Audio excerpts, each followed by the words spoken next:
Professor. Oh, Christopher Columbus, another publisher. Another rejection. I do not know. I do not read your letters, Miss March, but they keep arriving, and I keep bringing them to you. And I keep hoping. We all keep hoping for your success, Miss March. The entire boarding house keeps hoping. You have us all on edge. My dear Miss March, I have read your story. Well, at least he's read it. I have read your story, and unfortunately, I find your tale tasteless and vulgar, not at all suitable for my readers. My advice to you is...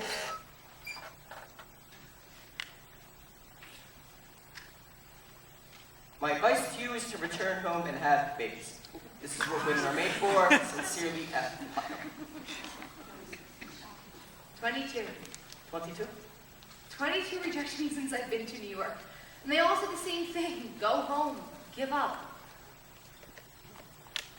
F. Putnam is an idiot. His words are stupid. F. Putnam is one of the most powerful publishers in the city. You cannot lose faith, Miss March. There was someone who would like your story. I'm certain of it. Actually, Professor, could I read my story to you? I would so respect your opinion, but...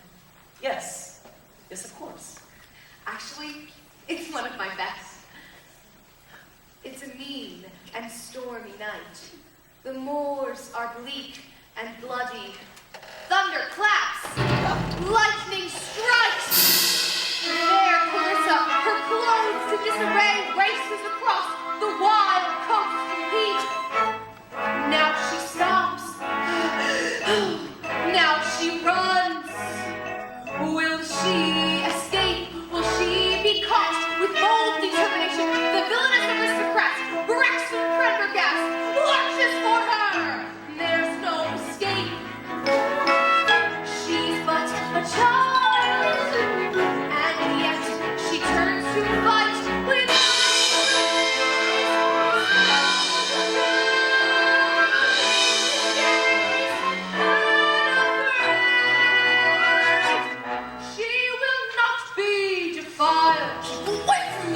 I cannot keep away.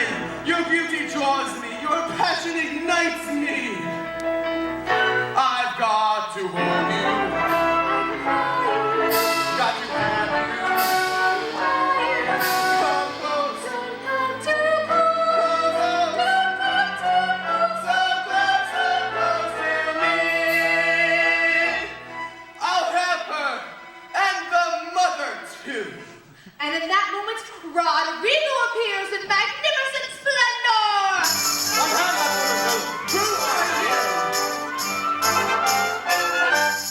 I am your destiny, your bitterest foe.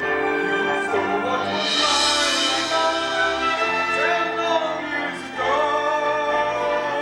You left me cold, alone and forgotten.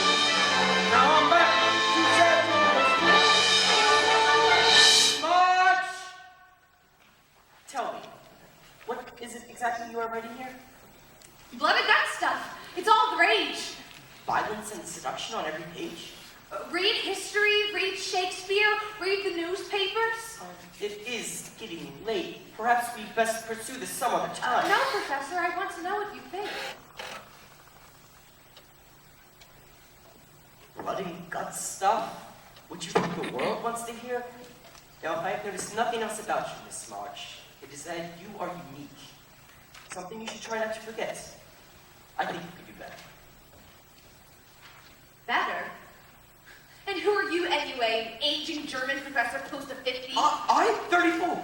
Really? You look a lot older. Well, I worry a lot. About what do you worry? About how to avoid a conversation such as this. Now, I will go to dinner.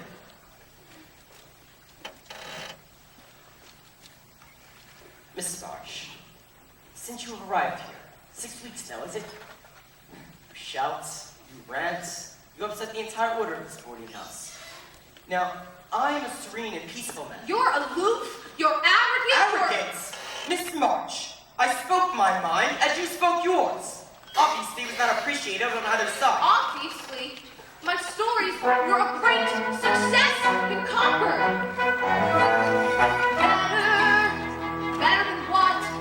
Better than the dazzling plot. Better, the story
Joe, you really think we should with this awful war? When have we let anything stop us?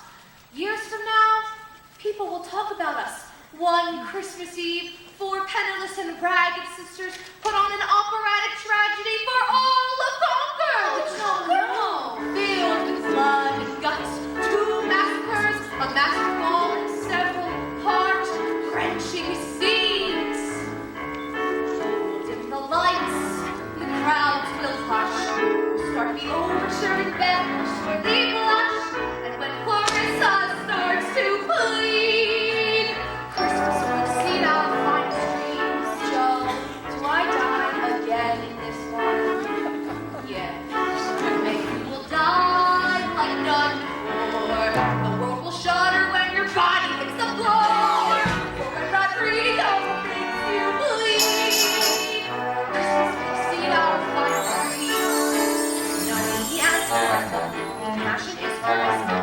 This tragedy depends upon the fire in your eyes. You'll be noble, you'll be pure,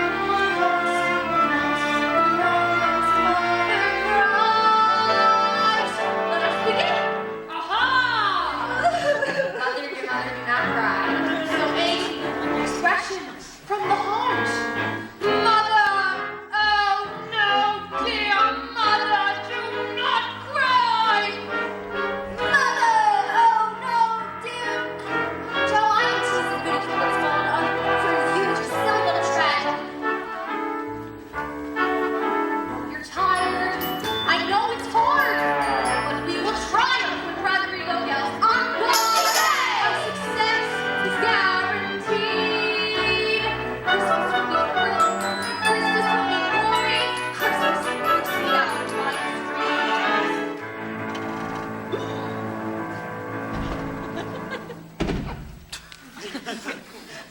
I have made an important decision today. As you all know, I've been writing stories for what seems like forever, and with much satisfaction. People seem to like my rhymes. We love it, Joe. Absolutely. So I've decided I'm going to become a world-renowned writer. I shall write great books that are barrels of money and give you all everything you have ever dreamed of. Joe can do anything, but we must promise to remain just as we are, solid like a fortress. We must promise it. No matter whatever happens, we'll always be the 4 March sisters forever. Forever! Come, let's rehearse.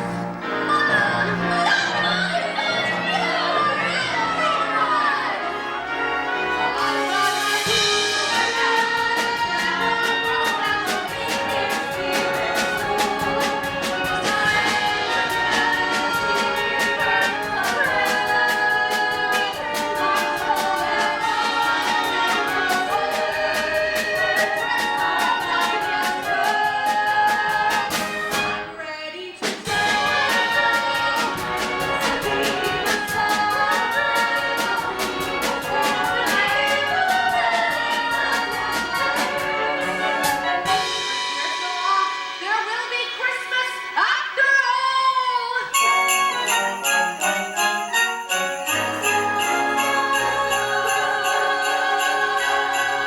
We'll exceed our finest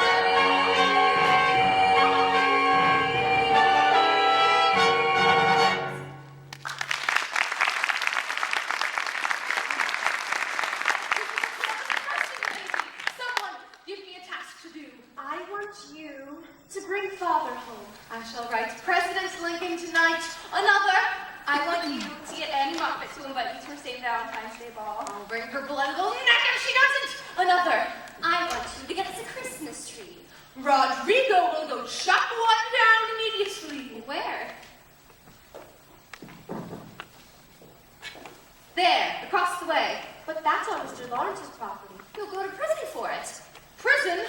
What care I for prison? Joe's an incredible human being. Oh, look, it's Mr. Lawrence standing at the window glaring out. With his sister. I can feel sad. I wouldn't be sad living in such a house. He'd never let any of us in. They say he's a very angry and bitter man. Joe is going to get us all into deathly trouble. You know, it's the family with the criminal sister.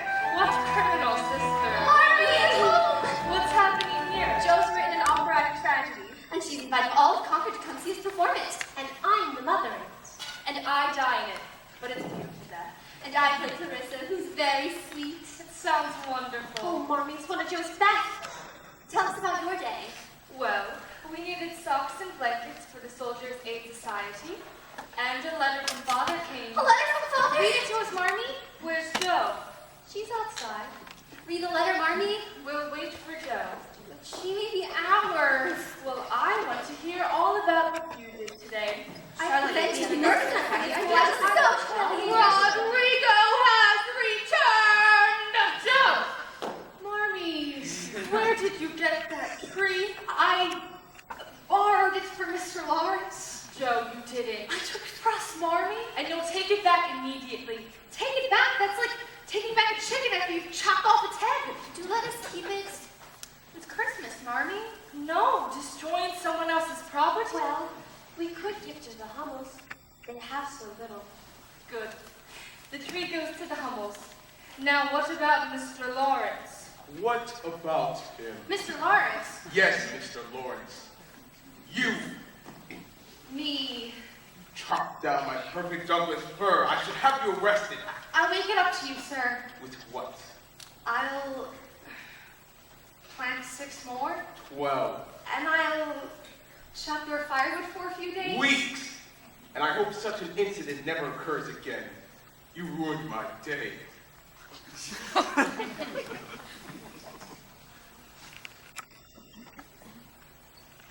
He loves his trees. I'm Theodore Lawrence III, but everyone calls me Laurie. I've come to live here in Concord. I play the piccolo. I can sleep standing up. And one time in school, I won a medal for holding my breath nearly 3 minutes before passing out. I think that was terrifically daring of you, chopping down grandfather's cherished tree. Well, goodbye. Theodore Lawrence III, would you mind delivering this tree to the Hummels? No, I don't mind at all. He doesn't mind. Just put me in the direction. The red house with the broken shingles.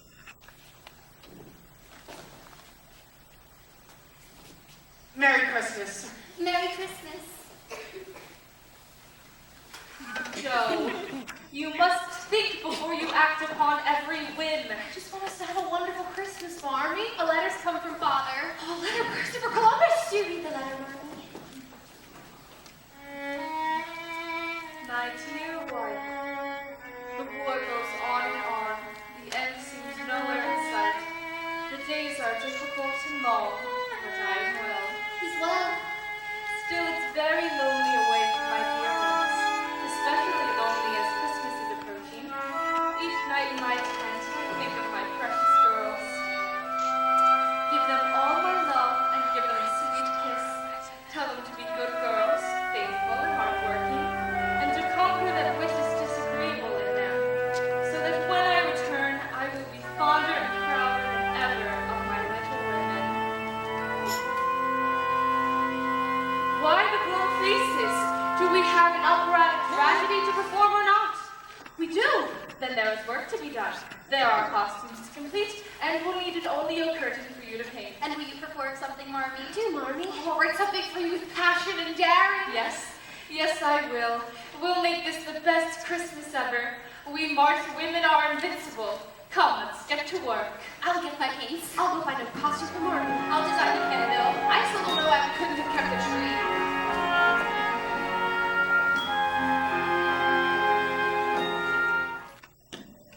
Josephine! Josephine, is that you? Josephine! Good morning, Aunt March. Do you know the hour? Almost 10, I believe. Your workday begins with me at 9, sharp. You've missed reading to me. And you still haven't repaired the latch on the cellar door? I was busy finding you this beautiful flower. Oh, don't trifle with me, Josephine. You were dawdling. I wasn't dawdling, I was writing a story. You are what happens to a girl who has no father. I have a father. Oh, never there when you need him. Now my nephew has the audacity to be an army chaplain. Yet he can't even take care of his own family. Josephine, listen to me. You are on the verge of womanhood. And look at you, going on constantly writing these stories, trying to save the world. Yet you can't even save yourself. I don't need saving. There are many pitfalls the girl falls into, and Josephine, I'm afraid you're heading towards all of them. I want you to shine. You may not be rich, but at least you'll marry well. I'll never marry. Oh, you'll marry. All girls marry. I'm not all girls. With a good marriage, you could take your place in society. I don't give two figs about society. Then I guess there's no point in having this conversation. It's clear to me I can never take you to Europe. Speaking to Europe, it was an idle thought of mine. And Marsh, do you understand how important it is for a writer to travel? It's been my dream. We earn our dreams in this world, Josephine. It was foolish of me to think I could ever change your ways. I try. Could you practice self-control? Could you practice being shy? Could you wear a corset tight in the heat of mid-July? As a girl must do when she has dreams she must fulfill. You'll never change. You won't. That's fine. I could change if I wanted to. Could you practice self-control? Could you possibly be shy? Could you wear a corset tight in the heat of mid-July?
wear that very same dress to my first ball, and it didn't look half as good on me. Margaret March, you've been dreaming of Annie Moffat's St. Valentine's Day ball for months. You can't walk away from it now. I'm not built for gowns. So you look very alluring. I think the word you're looking for is alarming, Marmee. Besides, Meg's going to be the most beautiful girl at the ball. She doesn't want to go. Meg? What will I do when someone asks me to dance? Just smile and say, I'd be delighted, Delighted, then offer him your hand. delighted. Delighted, then let him take her mind. I'm hardly delighted. You're dancing like a candle. No, I cannot dance tonight. I'd be delighted. Then you're opening dancing. I cannot sound and romancing. Delighted, and so I'm never glancing. People everywhere, against despair. Can I be sure they'll love me when I'm there? I can see you dancing all night.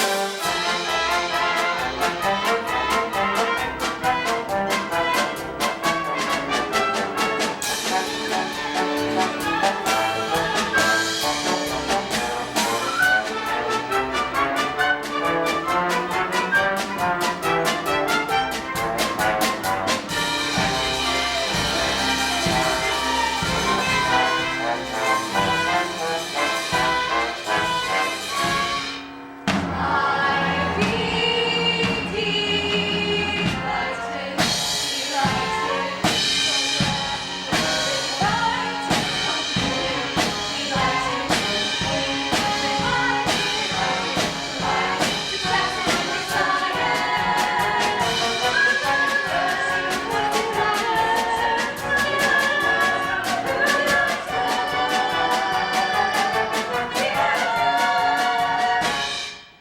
I'm ready. Amy, what are you doing? I'm going to the ball. You're what? I found this old dress and it almost fits. It was mine. I know.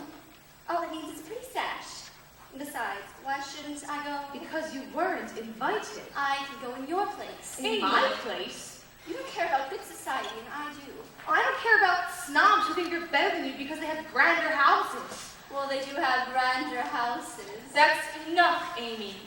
But I want elegance and fine things, Marmee. And I want to be noticed because I'm unique, not because of some silly sash. Sashes aren't silly. And Marsh says the right accessories could be the key to a girl's success. Besides, I'd never go to a ball with scorch marks on the back of my dress. What? As big as Amy, stop it!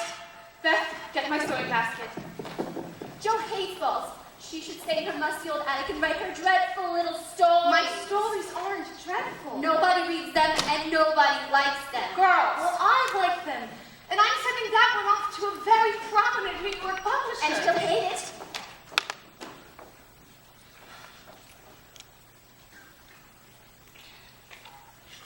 yeah, Jo, it's hardly noticeable. We've got to go.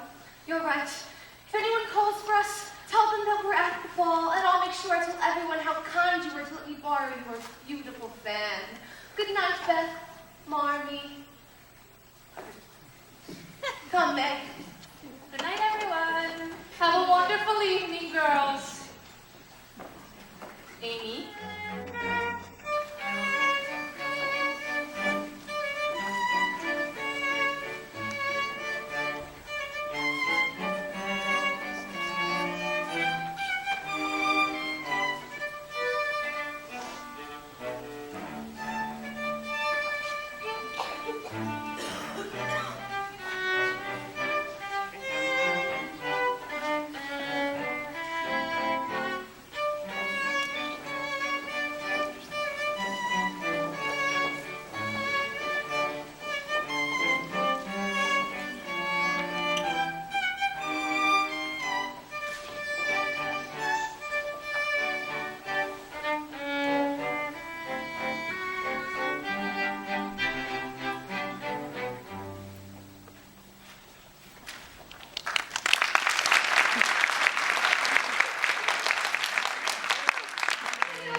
She kept moving it and saying, "What's that you said, my dear?"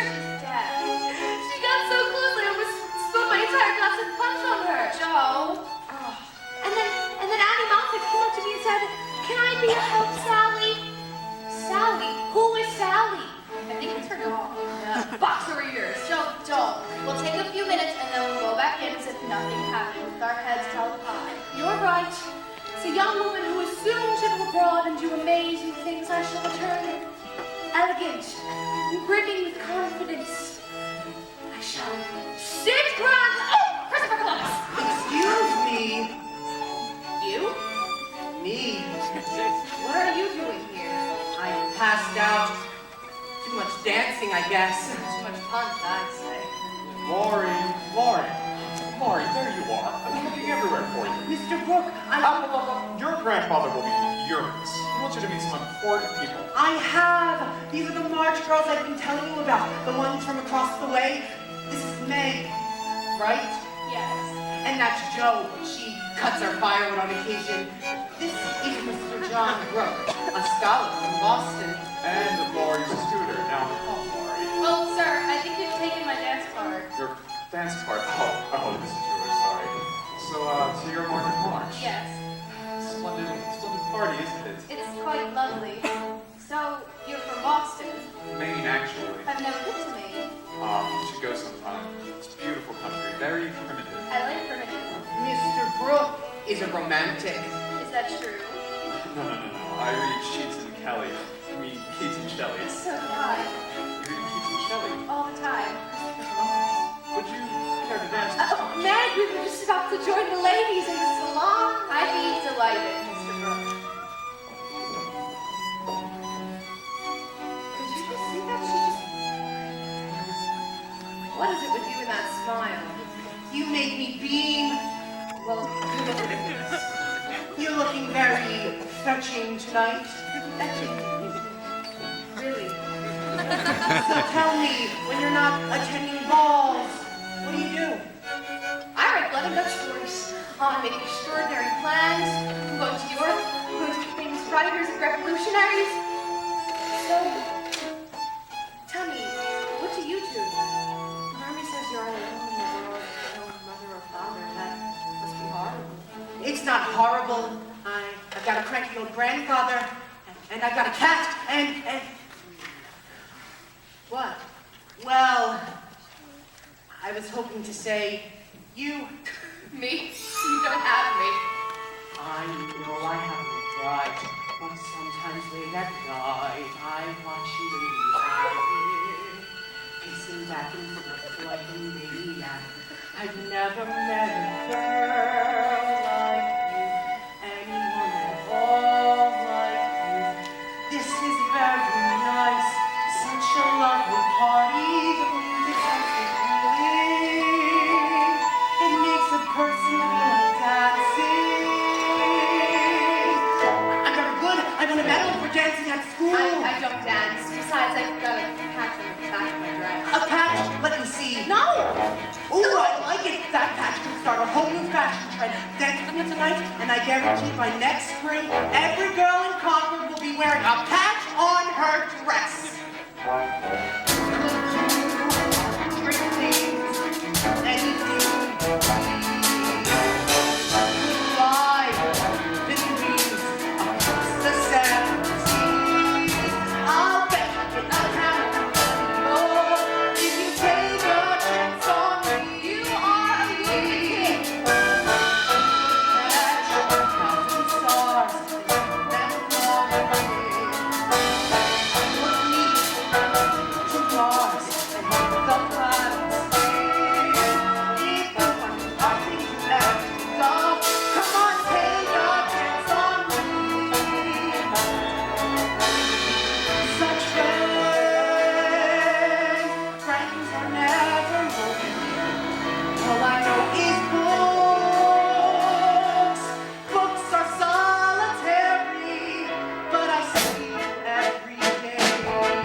Thank you.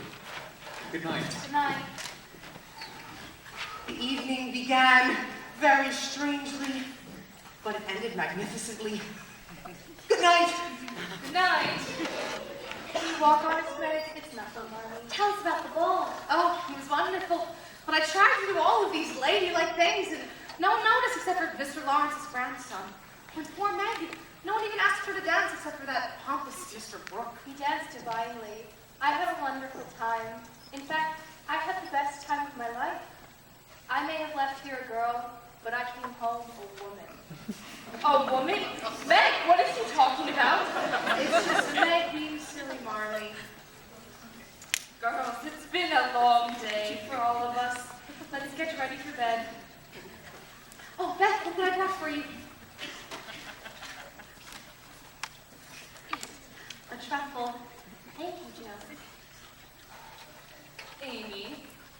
And for you, Miss March, a petit four, a little squash, but still edible. Thank you. Coming, Joe? Oh, yes, I just want to put the finishing touches to my story. Don't get too long and see that the fire is out.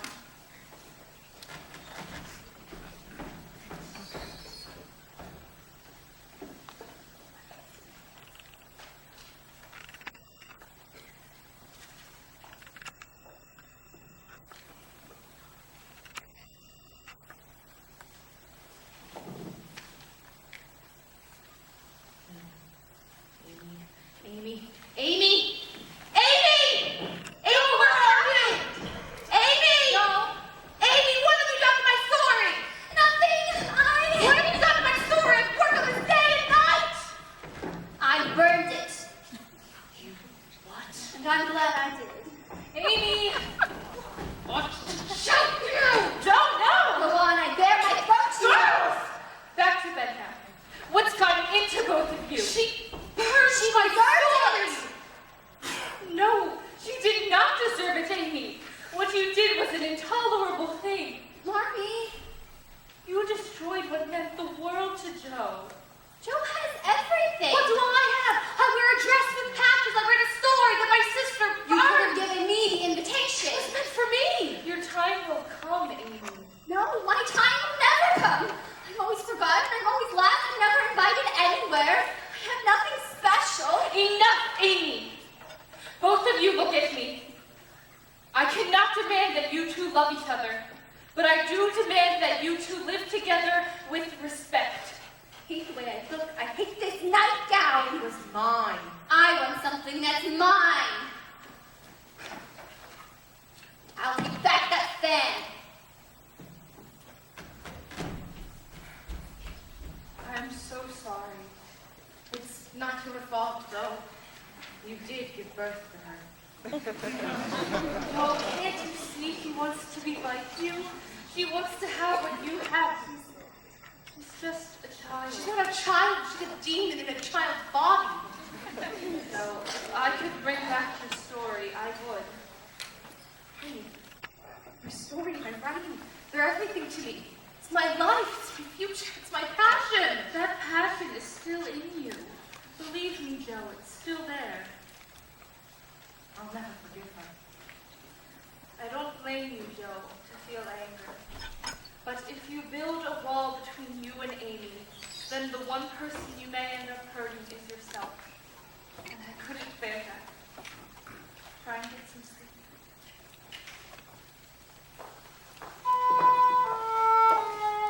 I can't sleep.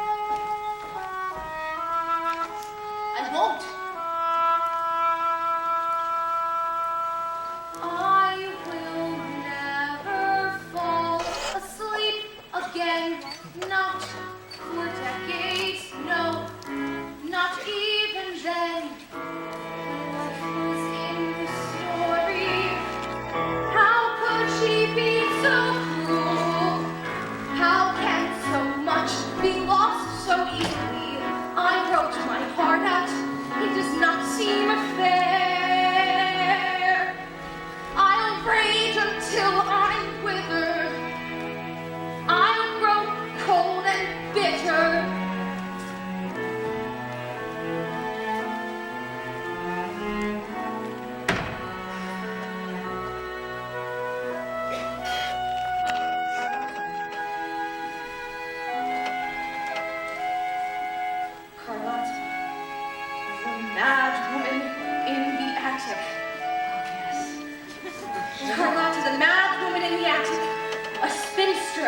creature of gall, changed her appearance.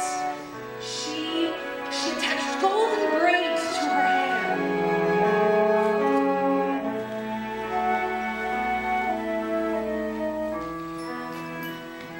Oh, would you please come skating? The ice is magnificent and the pond is still frozen enough. I'm finishing my story, Laurie. Finish it later. Come race me. I want to win at least one race before winter's over. All right, I'll give you a 2-minute head start. 2 minutes. And still beat you!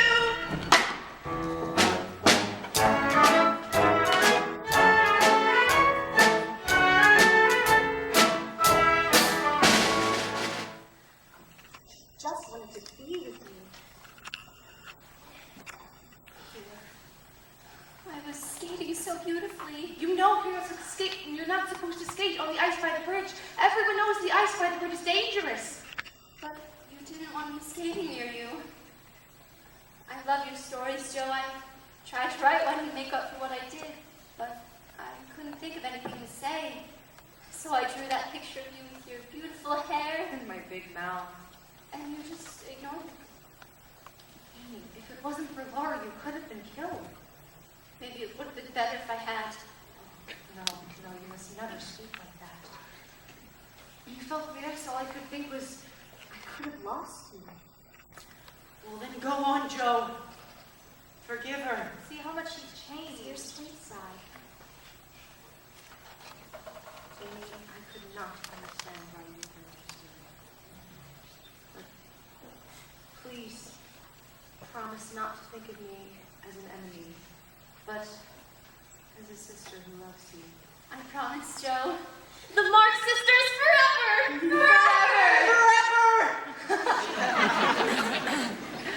And Laurie, who saved Amy and made this day possible.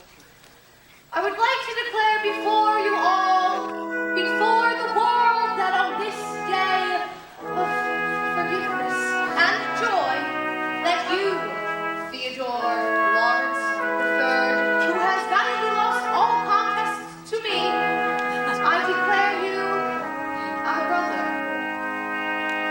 The brother we never had.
for it. I didn't ask Aunt March. I couldn't, so I went to the town commons and I stood there and I tried to sell my stories, but when that failed,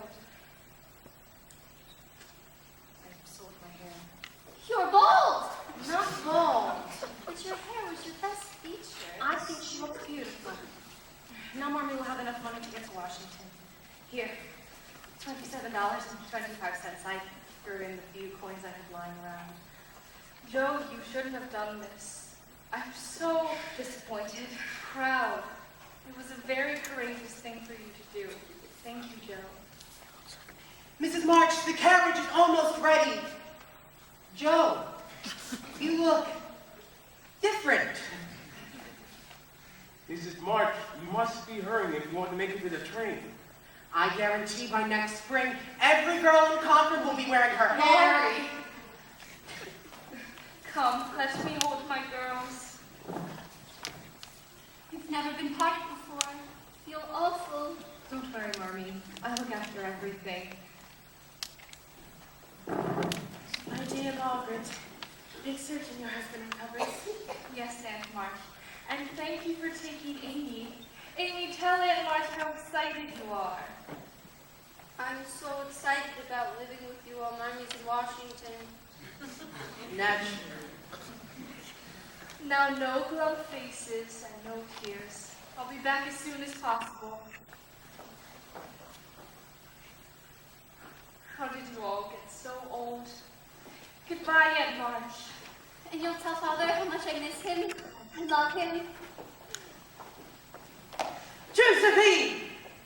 What have you done? I sold my hair so Mommy could have a safe journey to Washington. You did what? I told you if you needed money to come to me. I didn't want to come to you. I wanted to earn my own money. Cutting one's hair and selling it like a beggar is not an option for a lady. You look like a shorn sheep. Have you forgotten our contract? Oh, I could never forget our contract. Going to York, seeing London, Paris, Rome. If you don't live up to your end of the bargain, why should I live up to mine? But I haven't lived up to my end of the bargain. I read books on etiquette, I improved my manners, I practiced dancing with Meg, I held my tongue in several situations in which I wanted to scream out. I got a fire in me, Aunt March. Well, let's see what this world thinks about your fire. See what doors this fire opens for you. What society thinks about your fire. How is society? Josephine! We don't live for society. We live for what we have inside of us. We live to expand our minds and fulfill our dreams and engage in passionate encounters. That's enough. You think you know everything, you know nothing. As far as Europe, you can forget about it. Europe is meant for someone with a little more understanding of its rewards. March. The subject is closed. The subject is not closed. And if it is closed, I open it again. We'll go to Europe. Go to Europe if I have to swim there. Hello, Mr. Brooke. I like your haircut, Joe. And my hair will grow back.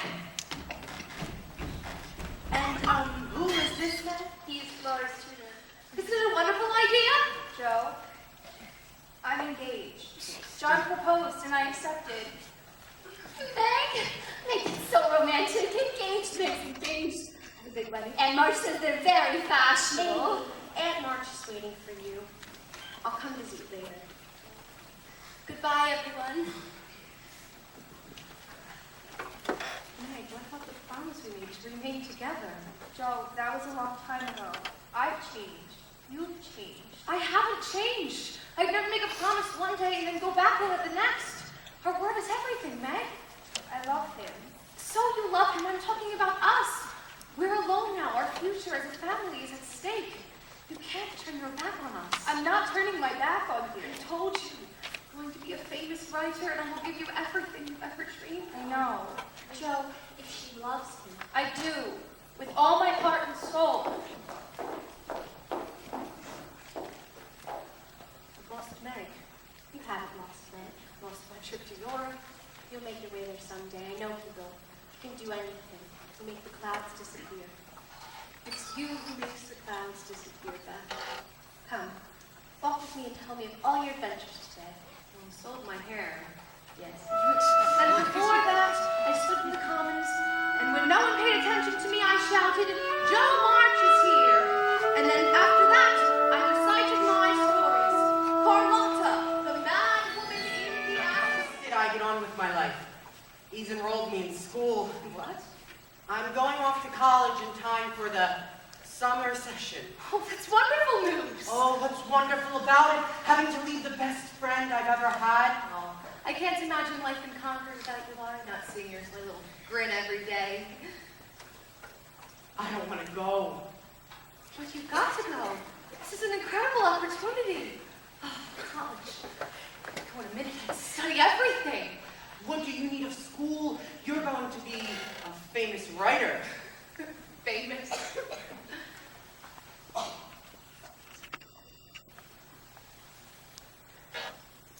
I have to tell you something. Tell me something. Ever since that first day I saw you, do you remember that day? Of course.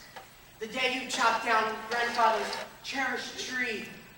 I knew then that you and I would be magnificent together. We are magnificent together. For weeks now, months even, this whole year actually, I've wanted to.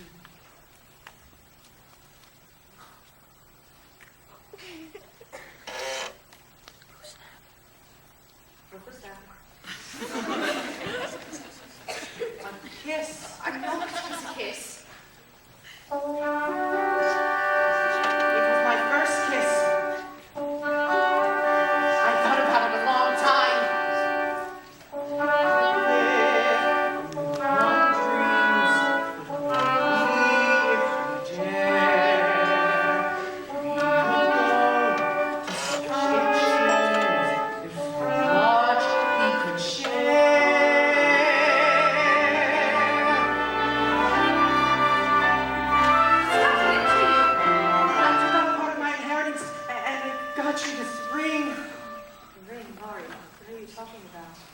I want to marry you.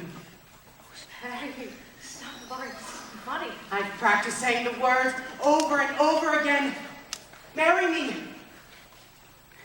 Marry me. Have you gone mad? I love you, Joe. And I want you to be my wife. No. Find someone else. Find some accomplished girl. I don't want an accomplished girl, Joe. I want you. You can't have me. Well, at least say you'll think about it. There's nothing to think about. I'll never marry. You'll marry. I won't. You will. Just not me. That's what you're really saying. You'll find someone who... Laurie, please, I thought you understood me. You knew all along how I felt. Everyone knew. You knew all along who I am and what I want. I bared my soul to you, Laurie. Please. Just go. Joe, Please. Just go.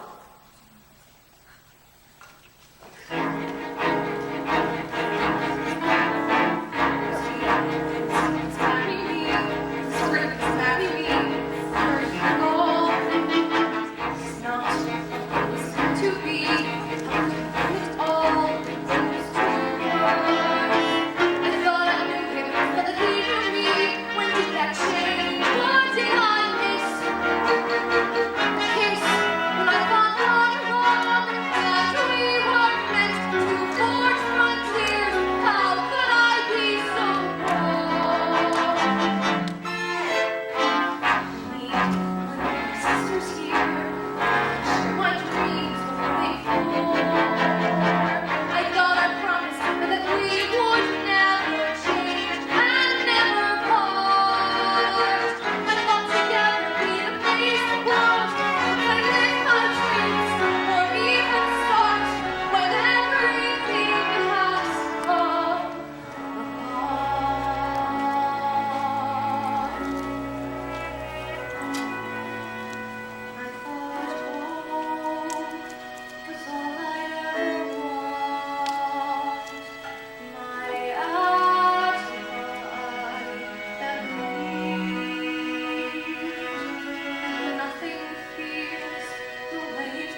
deal of money.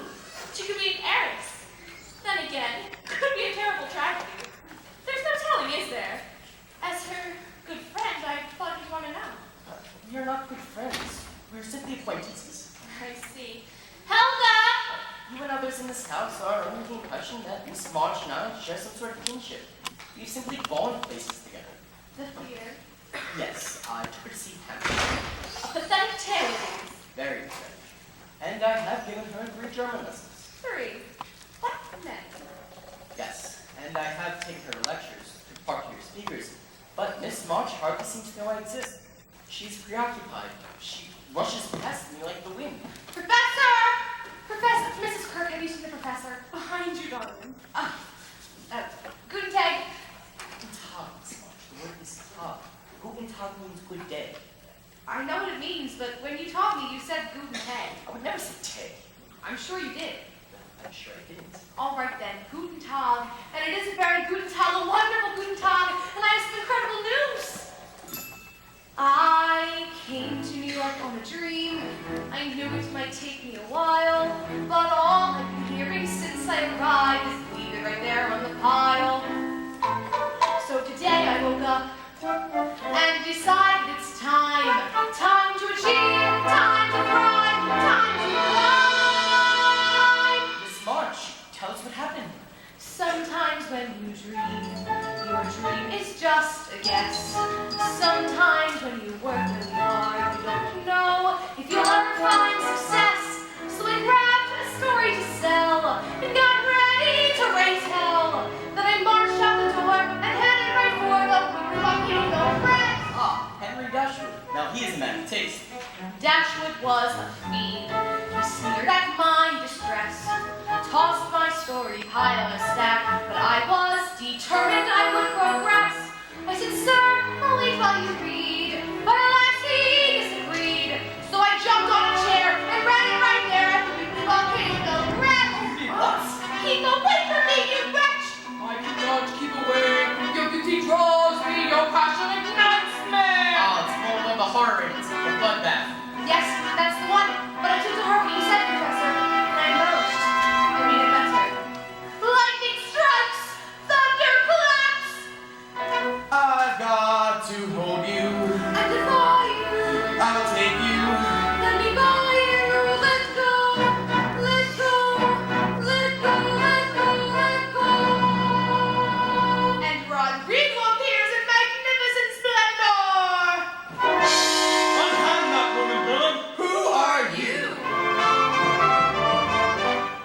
I am your destiny.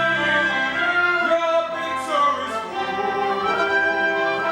I've come to avenge your crime of 10 years ago. Run to the force, run! I can't! The forest is dangerous. My sister went in there and never returned. You must risk it. You must take the dark path. You're fade away to there. She will never escape me. Hey! I'm gone. Go now.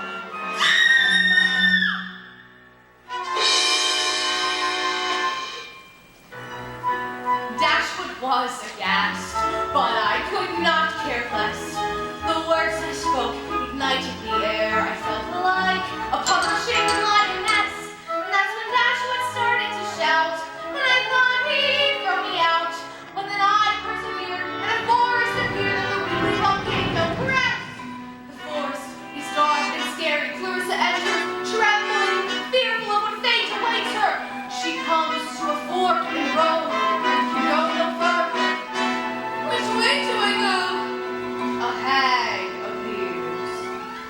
I can't help the truth, but you must make a sacrifice.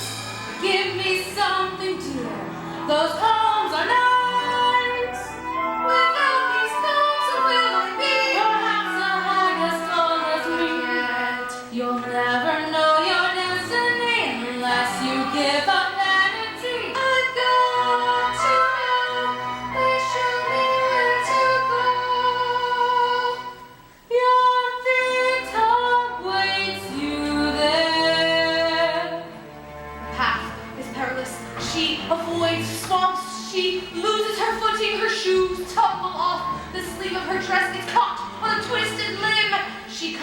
to wild rapids and can go no further. How do I get across?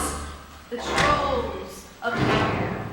If you want to cross, you must pay them tax. They're the only boat that can get you there alive. That holds a princess control. The price to get across is what you're very well. I have nothing left but this. My prospects are so bleak. For no wisdom is you give up all your riches.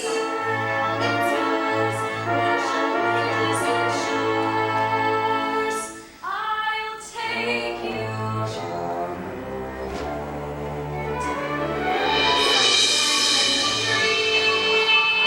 Dreams come true. They stroll out in every breeze. Suddenly a day can be so amazing.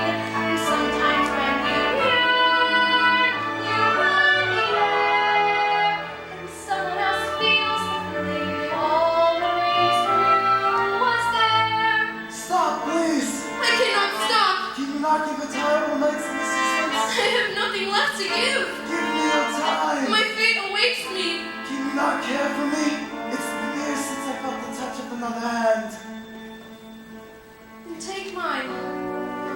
And take my shawl. Ragged as it is. You have now completed your journey. My sword is now yours. It will protect you against your enemies. You may now return to your moors. Your fate is in your hands. So first raced from the forest, raced to the moor, where she proclaimed, I have returned, Braxton, fight me! I knew you'd come back for me. They always do. Clears up the rest, she buried, she backs up Braxton, kicks him against a tree. She leaps up on a craggy rock, her sword swishing and swooshing. Never has she felt so alive. She is on fire! Pity she hadn't taken dueling lessons. But then who should appear but the long-forgotten Rodrigo?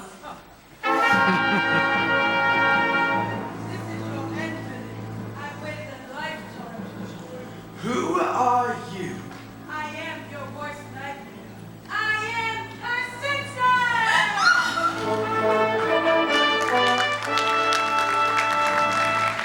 And then Dashwood got on his knees, crying, "Sell this to me, please." Then he ordered for more. Now I'm writing for the Weekly Volcano Press. I'm ready for destiny. My dresses are through. I'll say what is rightly mine, with curtains unfurled. I will not quit. I won't be forgotten. I'll shine, I'll dazzle and glow. I'm ready to take the vow. I've taken the song vow. My destiny's here stands now. I'll astonish the world.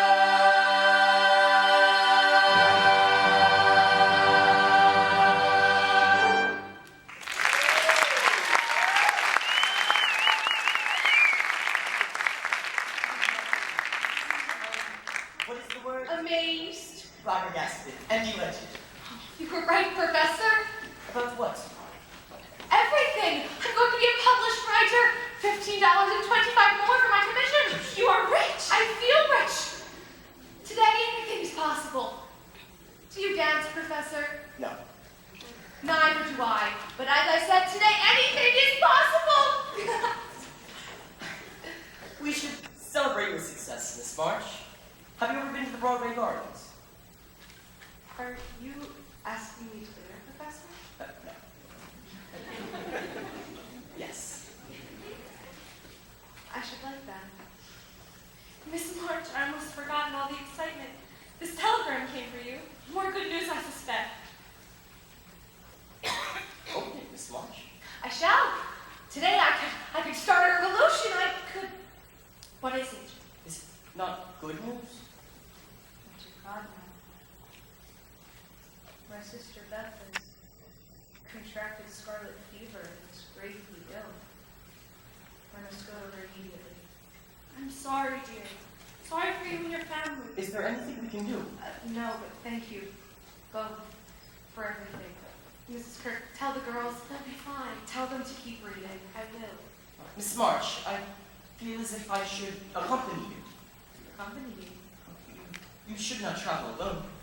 I traveled here alone. I shall not be afraid. I should be fine. Thank you. Miss March, you will be back. Of course. And Miss March, Veil Blue. Yes, thank you, Professor. I should leave good luck. Your simple acquaintance is leaving you, Professor. Yes.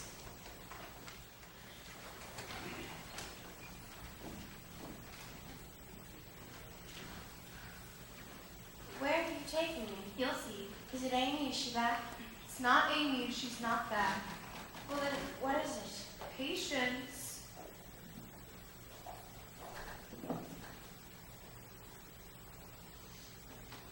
There. Mr. Lawrence, Over here. your piano. No, Beth. Yours. Mommy, no. There was no arguing with him. Go back, sit down.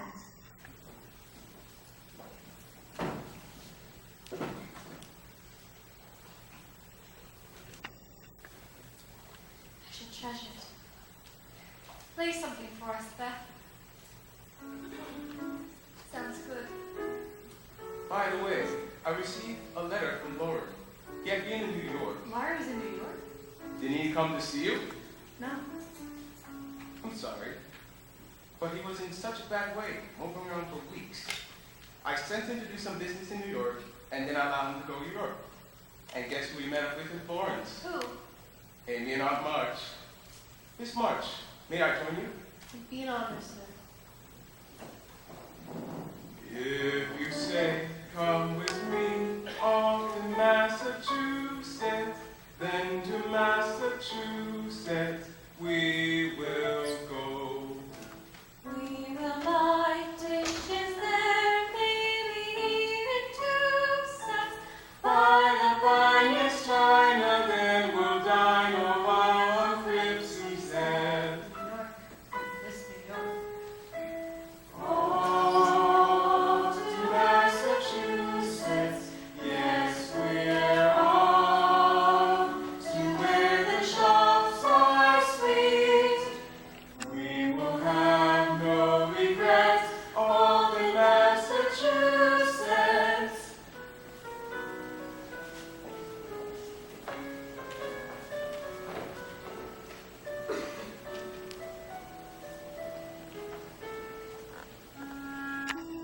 Dear Professor Bear, I've been wanting to write to you. So much is happening here. My sister Maggie's having a baby. My sister Beth is very frail, but I know I have it in me to make her better. I've decided to take her and my mother to Cape Cod, to Falmouth for a few days. Given all that is happening here, I don't know when I can return to New York. I miss it. I miss those volatile exchanges right now. I miss our walks in the park to hear the speakers shout how they could change the world. I too would like to change. The world.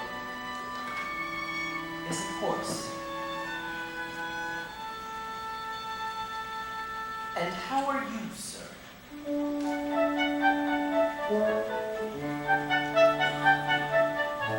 She asks how I am. And so, how am I? My days are the usual days. I wake up, I go out. Time goes by. My days are exactly the days I lived since arriving here. In fact, how I am is a maze that comforts me year by year. I work and I eat, like his muffins and jam. The house is nice and quiet now. That is how I am.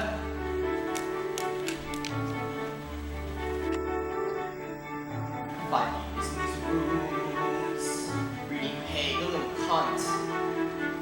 My mind is devoted to thoughts on the meaning of life. What more could I want? So why is it lately I find I'm uneasy all through the night? And why even now does my skin feel exposed to this dynamite? Why does my heart pound like a battering ram? How can she ask me how I am? How I am is fine.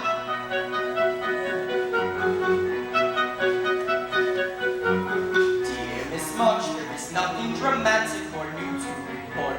This will be short. Morning and evening I live in my usual way. On the day you return, you'll see for yourself. Tell me, Miss March, are you happy so far? Like riding the wolves of our turbulence. Quite often I think of our days in New York. Though of course since you went, I've been quite content. I wake in the morning and all that I hear is the absence of sounds. Yes, my peace is disturbed, but the ruckus is me as my thoughts run aground.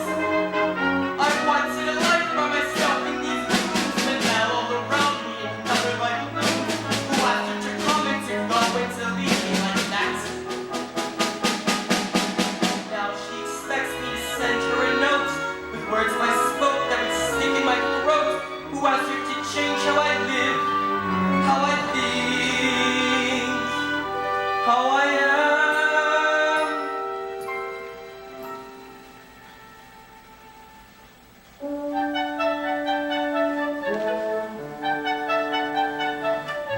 She asks how I am. How can I reply? I go through my daily routine. I give lessons, I wait. Time goes by. Yet lately I find there's pleasure in humming a silly tune. And some days I go to the park and I sit there all afternoon. Some evenings I swear I can hear a door slam. House is far too quiet now. That is how I am.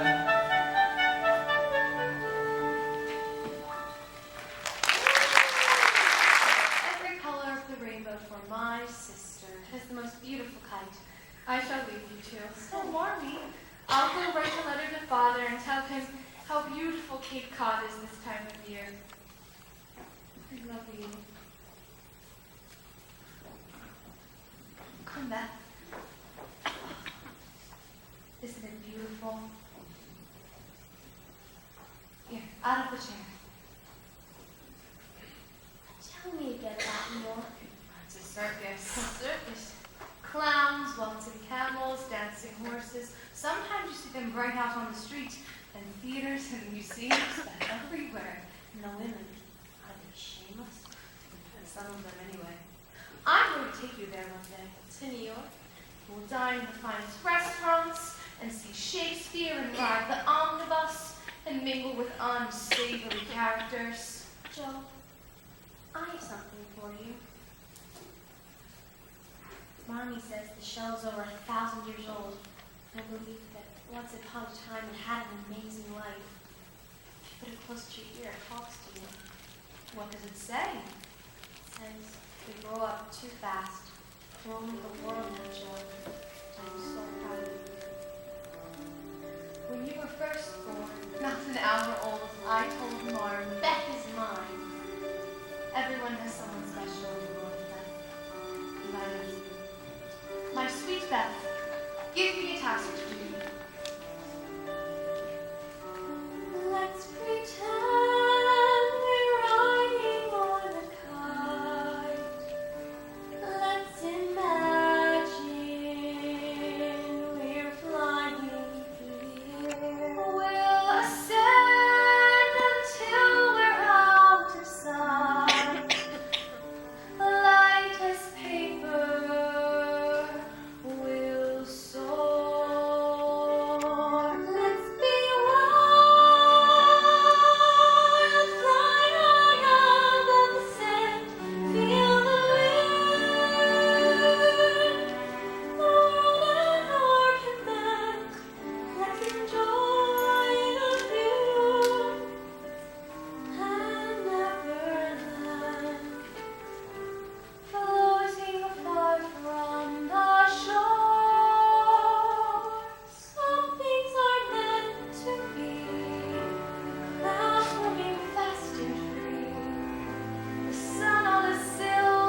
bright and blue, and some things will never run.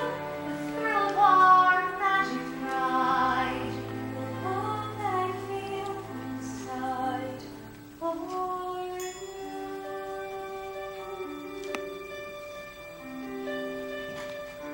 We'll climb high beyond the break of day, sleep on stardust, and dine on bits of moon. You and I will find that Milky Way. We'll be mad and explore. We'll be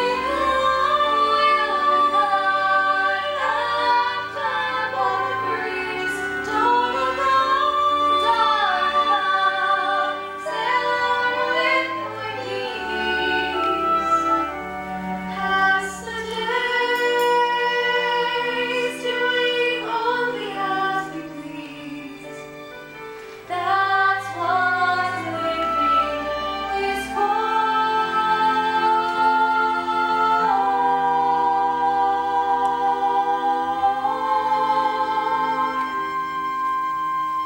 Joe, can I tell you a secret?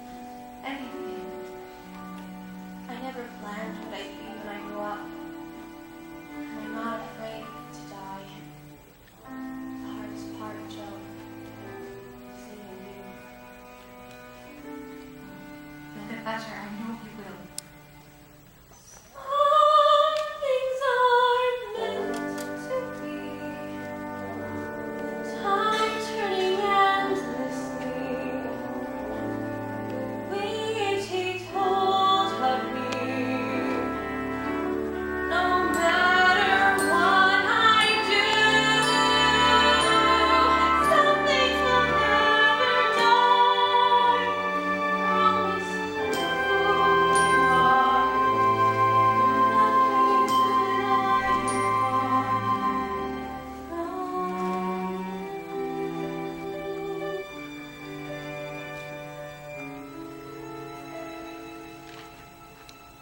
all my life I've lived for loving you. Let me go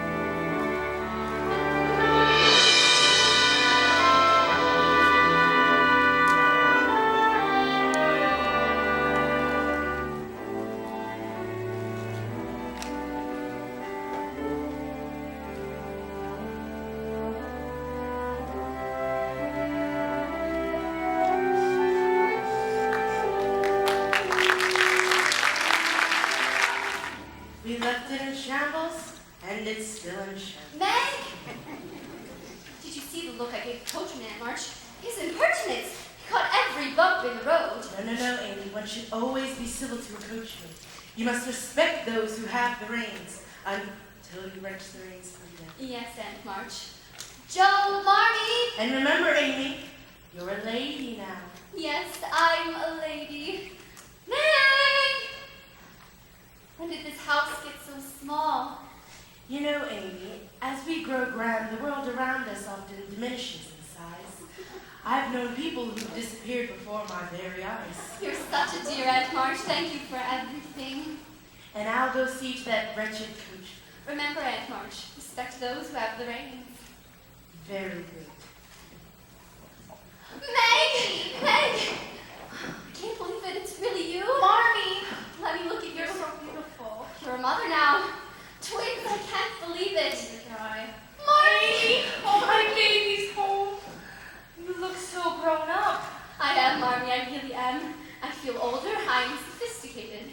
You can't imagine all the experiences I've had, and wherever I was, I think, if only Meg were here, only Joe, only Beth, Amy. I was so sorry I wasn't here to say goodbye to her. I cried for weeks and I couldn't stop, and Mark said I was being unreasonable, but my heart was breaking not to be here with her. Beth understood. Joe! Joe! She said, tell Amy not to fret. Did she really say that? She was so brave to the very end. You'd have been very proud of her. I bought her a metronome. Man said there wasn't another one like it. And where did we get that magnificent piano? Mr. Lawrence gave it to Beth. He's a dear, isn't he? It's so good to be home in our dear house. Come, Amy, show us what you brought back. It's a king's ransom. I have so many things to tell you all. I ate frogs, actual frogs. Oh, and how is John? Is he still romantic? More so. I knew it. Men are so amazing.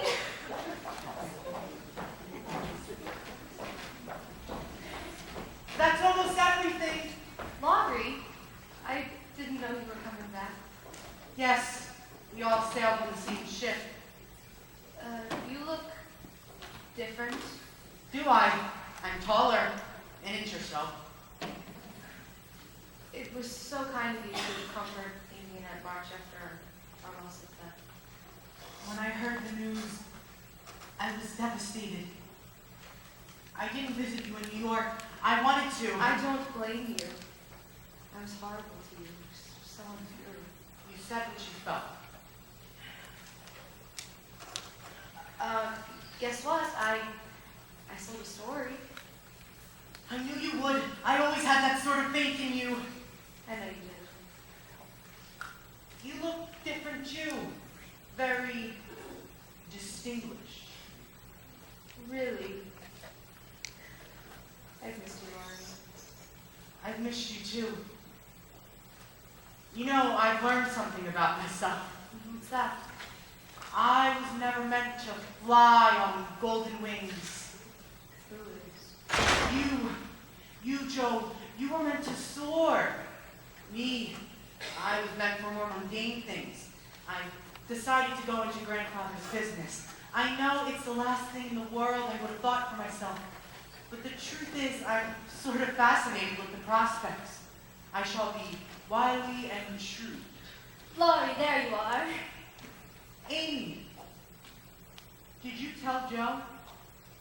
Tell me what?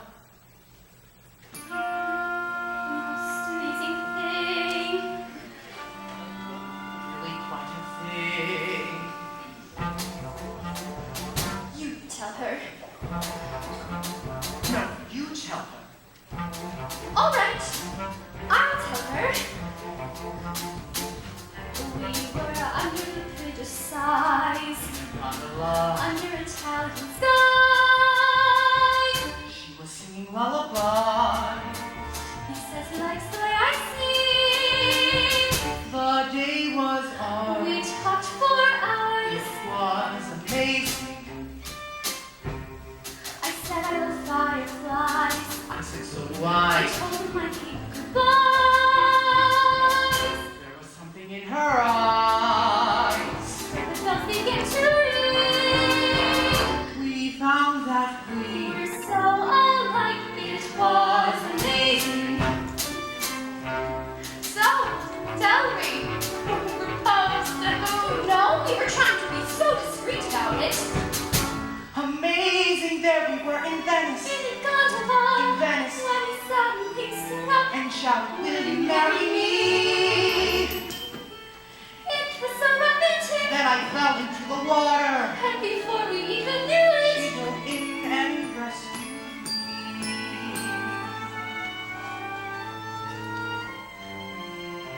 it happened before we knew. We have known. Amazing what time can do. From that moment my heart flew. We'll be happy in the spring. Whoever thought All the world we'd fall in love, and yet we did. it was amazing.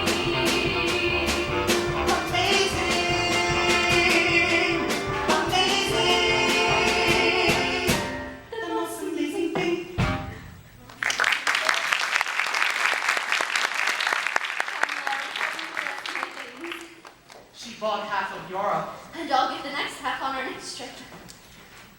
Oh, and Major and Marshall wants to talk to us about proper wedding etiquette.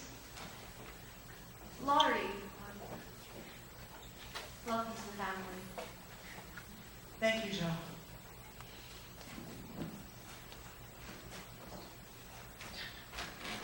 I never meant for it to happen like this. I'd always thought of Laurie as yours. He's never been mine. He's always been one of us. Joe, I brought this for you. It's a book of my drawings. I drew all the things you should have seen, all the churches and palaces and mountains. I want you to have them. Oh, Amy, I can't. Yes, you can. We'll be close, Joe. That will never change. Never.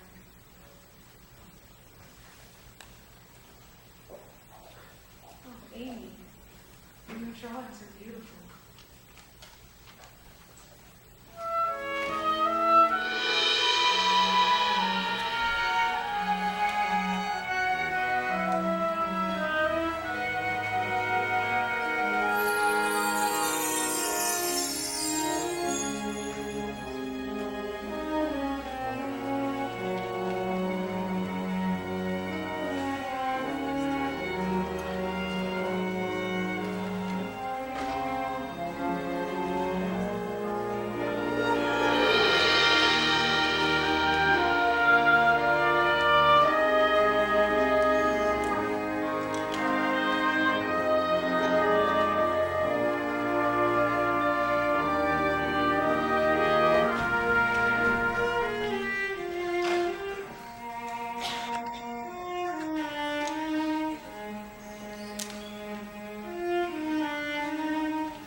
It's been a while since you've been up here. I know. The room needs an airing and a dusting. I'll get to it. The attic used to be such a sanctuary for you. Whenever you were sad, disappointed, you'd run up here, bolt the door, and come back hours later so full of life. I haven't seen that dome in a long time. I can't write. I can't do anything, really. You know, you're right, I can always come up with something. There's always so good at that. Beth would say, Joe can make the clouds disappear. I want Beth back. I never should have given you a promise. I never should have gone to New York. If I had stayed here, everything would have turned out differently. Joe! No one could have done more for Beth than you did. You could not have changed what happened. How do you go on? How do you go on day in, day out as if nothing has happened? You think that's how I go on? You're strong, you're wise. How could I be like you? How could I find your strength? Don't make so much of me, Joe.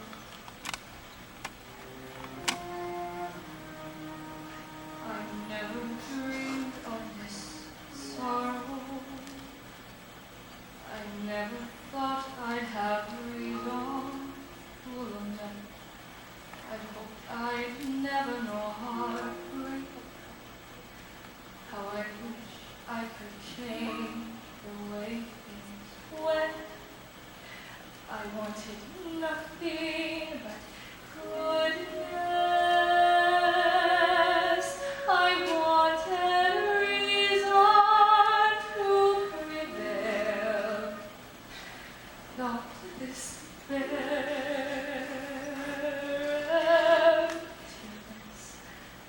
I want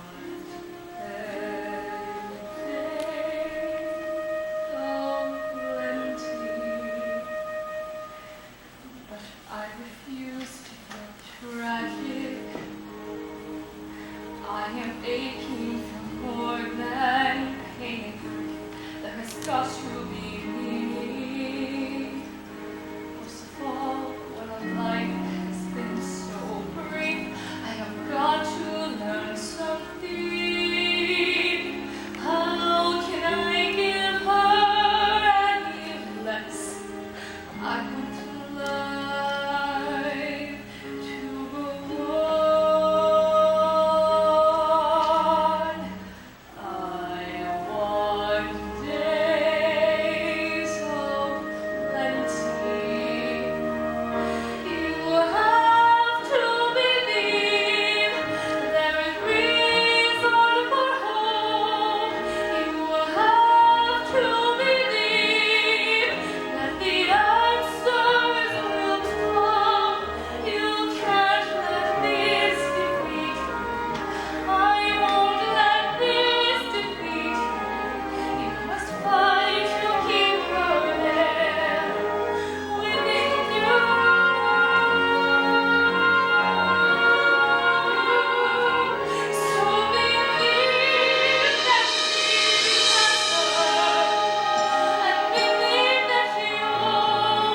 All I have are memories.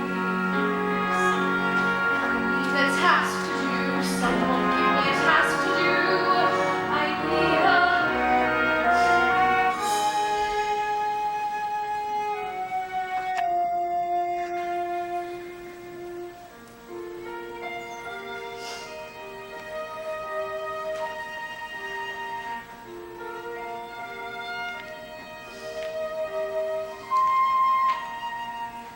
thought that somehow we'll always have forever.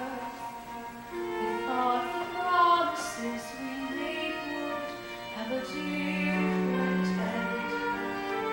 I thought the love we shared would keep us as we were. It was the fire within me.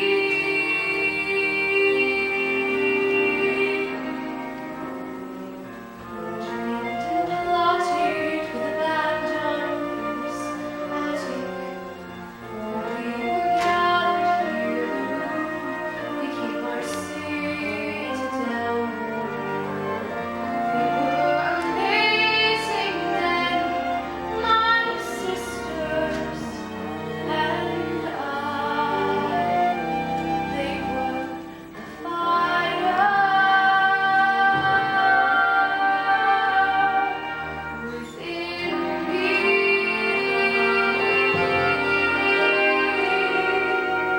In this room I knew we were alive. Nothing was too painful to survive. We swore together, the four of us, forever side by side. Everything I promised was for them. I was theirs, no matter where or when. How can that be lost forever now when I give everything? Oh, my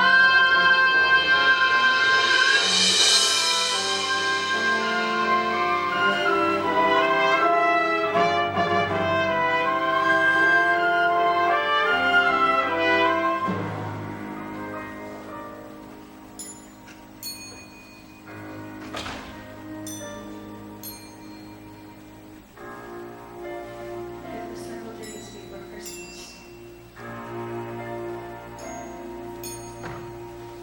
It was several days before Christmas. The girls sat about the parlor and grumbled about their fate. Meg, the oldest and most romantic, said, "It's not fair that some girls have pretty things while we have nothing. And it won't be Christmas without presents," said Amy with her usual pout. "And we haven't got Father to read to us," said Joe, who yearned to travel and write great books. Only Beth, sitting in a tone so sweet even the angels would have listened to, said, "But we have each other."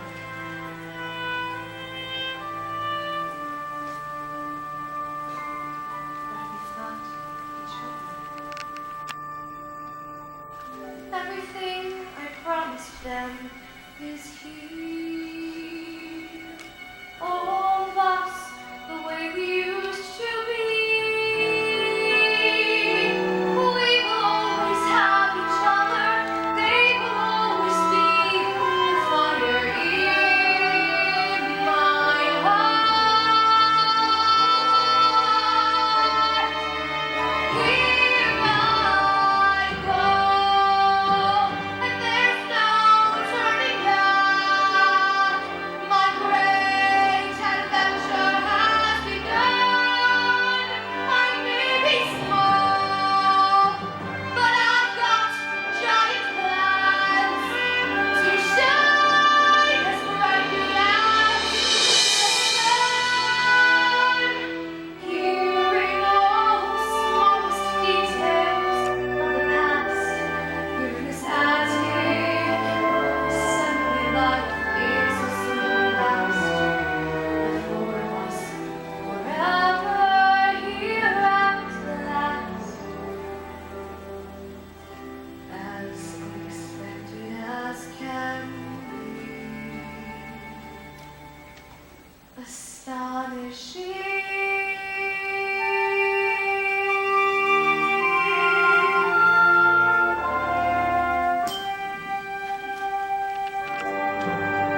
was all Laurie's idea to have the wedding in our very petite maison.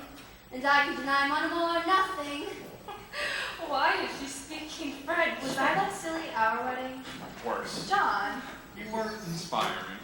Father's telegram said his train would be arriving at noon. We must go meet him at the station. 2 sets of dishes, 3 sets of silver, 16 chairs, 4 cut glass bowls, and all the flowers from my conservatory. I've been joyfully divested of all my worldly possessions. Where's Amy? You're not to see her before the wedding. I know. Grandfather, I've got the champagne you asked for. Oh, I'll take it. I'm off to the train station. Come now, look. Let's have a cigar before the ceremony. How do you feel? Ready to be a bridegroom? My life has never been more complete, and the rain has held up.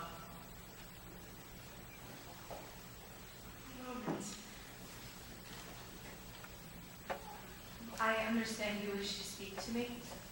I suppose you realize this could have been your day. You think I'm making a grave mistake? Not at all. Amy and Laurie are ideally suited for each other. I've gone over my will. At March, Meg will inherit most of my money. Amy's making her way to society, so she won't need it.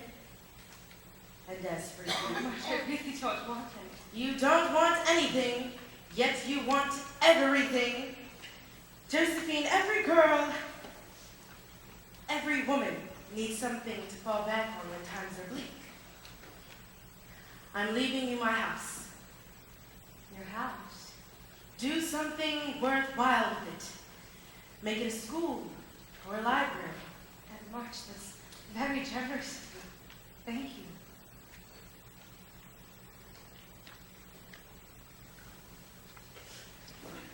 I don't like that dress.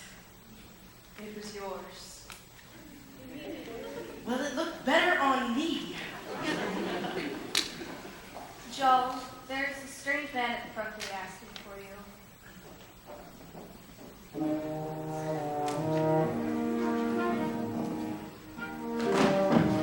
Lots more rain here in Massachusetts. Professor Bear? Hello. Is this a surprise? Rosen, I should never come north. I should come visit you. Yes, but You never thought I would do it. Where am I getting? I am here. Should I go? no, come inside. I'll introduce you to the family. No, not yet. So, how's Mrs. Kirk? As impossible as ever. And the Borders? As strange as ever. And you? Me? The same. You look... Old, I know. Nearly 50. You're 34. Well, 35. Oh, you had a birthday. They made a party for me. I get sick. I do not like parties. I brought back the manuscript with me. It was so good of you to send the book to me. A novel? Yes, there's no one opinions I respect more than yours, Professor, but forgive me for presuming. It touched me deeply, Miss March. I saw you on every page. I felt your spirit. I heard your voice. It was magnificent. Joel, Amy is driving me insane. Now she's talking about changing her veil. Excuse me. This is Professor Bear. This is my sister, Meg. Yes, I recognize you now from your sister's book. So you're the one she's let read it. I hope you heard it. I have come at a bad time. No, just a wedding. A wedding? I often think about you, Professor. I wonder how you're doing. I bought a kite. You bought a kite. Soon after you left, I bought a kite and I took it to the park. I never had a kite. You know, you were right to think I was old. I was old. No, you... I was. But since we met, everything's different now. Everyone noticed. My students even. They say, Professor Bear, you were smiling today. Miss March. Joe. We are not at all alike. We have our differences. May I be blunt? Be blunt, by all means. I like rain. The sky gets bluer by the hour. The water falls in little drops. That's why it's called a sun shower. And now it stops. You were about to be blunt, Professor? If I say rain, then you say sun. If I say yes, then you say no. It seems before we start, we're done. We even argue as in hello. If I say share with me this small umbrella. I say, who cares if I get wet? We are as different as the morning and the night. No, we're as different as the winter and the spring. We always seem to fight.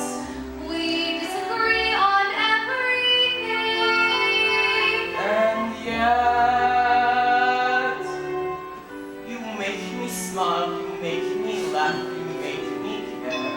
How could I explain inside my heart I feel a thing when you're not there?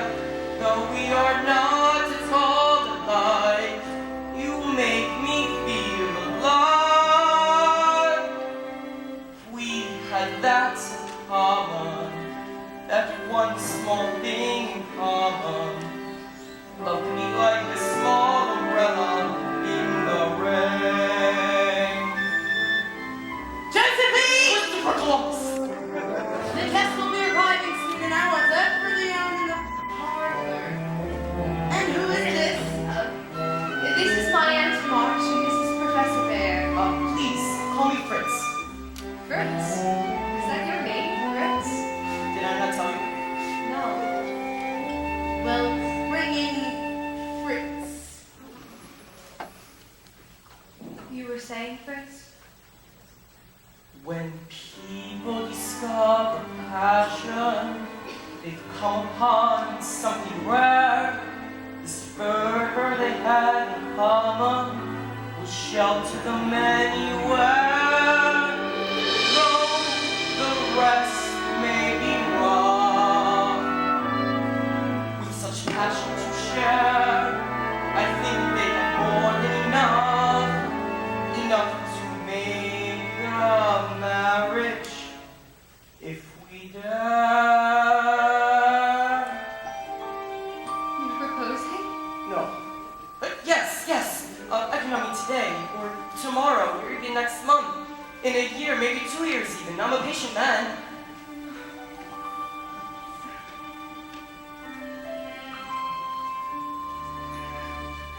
I won't be sweet, won't be demure. This I prefer, this I adore. I'll speak my mind, you can be sure. I'll be enchanted to the core. If I say, let me share your small umbrella. I'll say, who cares if we get wet? We'll be as different as a husband and a wife. No, we'll be different as a woman and a man. We'll fight our way through life.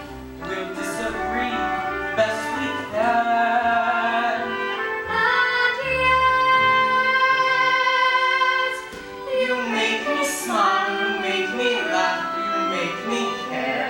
How can I explain inside my heart? I feel a pain when you're not there.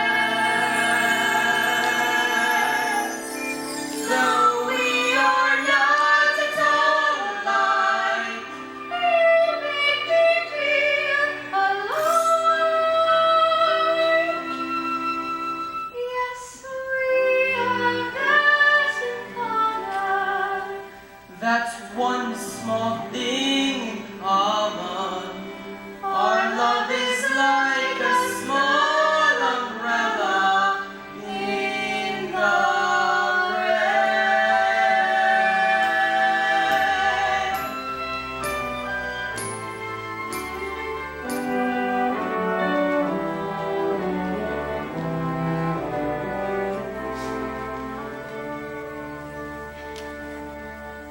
I choose for you I showed you novel to Henry Dashwood. You did what? Hard man, Dashwood. Stubborn, blunt to a fault. What did he say? He said, it's a bit long. He missed the blood and guts. He liked the four sisters, particularly the outspoken one. He wants to publish it. He said that? It's right you. Joe! Marmy! We need you inside. Marmy, I'd like to introduce you to a very good friend of mine, Professor Fritz Bear. We're thinking of starting a school together. A school? Not today or next week, but someday. Well, welcome, Professor. Come and meet the family.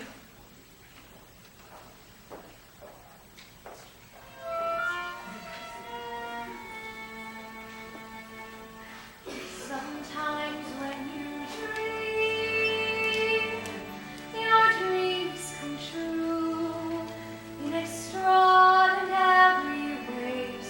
Suddenly a day can seem so amazing, and sometimes when you yearn, you burn the air, and then you are not the same. And the world is Joe, we are all waiting for